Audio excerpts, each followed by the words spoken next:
प्रणाम भगवन। ओम श्री गुरुवे नमः। ओम अखंडमंडलाकारं व्याप्तं येन चराचरं तत्पदं दर्शितं येन तस्मै श्री गुरुवे नमः। ओम शांति शांति शांति। ओम ब्रह्म ज्ञान और उसकी साधना द्वारा स्वामी अखंडानंद सरस्वती जी महाराज द्वारा भगवान स्वामी जी बता रहे थे कि शंकराचार्य भगवान ने कहा कि हमारे संप्रदाय के जो जानकार हैं वे प्रपंच के अध्यारोप और अपवाद के द्वारा निष्प्रपंच ब्रह्म को समझाते हैं। आगे स्वामी जी कहते हैं कि एक बार आपको कई बार सुना चुका हूँ कि जहाँ जड़ से सृष्टि मानी जाएगी वहाँ संप्रदाय का कोई महत्व नहीं होगा, क्योंकि वहाँ तो एक जड़ का विकास हुआ तो दूसरा बना, दूसरे का विकास हुआ तो तीसरा बना, अंततो गत्वा जड़ से चेतन का विकास हुआ। माने ज्ञान बाद में आया और जड़ता पहले थी। अतः जड़ सृष्टिवाद में संप्रदाय का कोई महत्व नहीं होगा। लेकिन जहाँ सर्वज्ञ ईश्वर से, चेतन से, ब्रह्म से, स्वयं प्रकाश से, दृष्टा से सृष्टि मानी जाएगी वहाँ संप्रदाय का बड़ा भारी महत्व होगा, क्योंकि वहाँ जो आदि पुरुष होगा वह सर्वज्ञ होगा और उसने जैसा ज्ञान दान किया वैसा संप्रदाय चला। दाय माने क्या होता है? जो संप्रदाय में दाय आया है, दाय माने क्या होता है कि दाय माने हक होता है। मित अक्षरा का दाय भाग। याज्ञवल्क्य जी स्मृति में बड़ा प्रसिद्ध है। आपकी संपत्ति पर बेटे का जो स्वाभाविक अधिकार है उसको दाय बोलते हैं। वर्णन आता है, यथा चरेत बालहितं पिता स्वयं तथा त्वमेव अर्हसि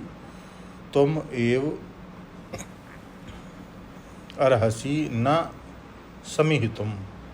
जैसे पिता स्वयं बाल का हित करता है वैसे हे प्रभु आप स्वयं हमारा हित करें। श्रीमद् भागवत में ब्रह्मा जी कहते हैं, मुक्ति पदे से दाय भाग। जैसे पिता की संपत्ति पुत्र को मिलती है, पिता की संपत्ति में जैसे पुत्र का दाय होता है, हक होता है, ऐसे गुरु की संपत्ति में शिष्य का दाय होता है। तो धन का दाय दाय है और आनंद का दाय प्रदाय है, और ज्ञान का जो दाय है वह संप्रदाय है। ज्ञान का जो दाय है वह संप्रदाय है। सम्यक प्रकृष्ट दाय माने संप्रदाय, माने विधि पूर्वक गुरु उपसदन पूर्वक, माने विधि पूर्वक गुरु की शरण में जाकर जो गुरु से ज्ञान की दीक्षा, ज्ञान की शिक्षा ली जाती है उसको बोलते हैं संप्रदाय। यह ऐसा दाय नहीं है कि बाप सोता हो और बेटा उठाकर ले जाए। यहाँ तो भली भांति उपसन्न होकर, शरणागत होकर गुरु से यह दाय प्राप्त किया जाता है, और नारायण से लेकर अस्मत् गुरु पर्यंत यह विधि पूर्वक बिल्कुल मर्यादा के अनुसार प्राप्त हुआ है। तो संप्रदाय वेत्ता कहते हैं, अध्यारोप अपवाद्याभ्याम निष्प्रपंचम प्रपंचते। अध्यारोप अपवाद के द्वारा निष्प्रपंच ब्रह्म में प्रपंच का निरूपण किया जाता है। नए ढंग के लोगों के लिए इस प्रक्रिया को समझना थोड़ा कठिन पड़ता है।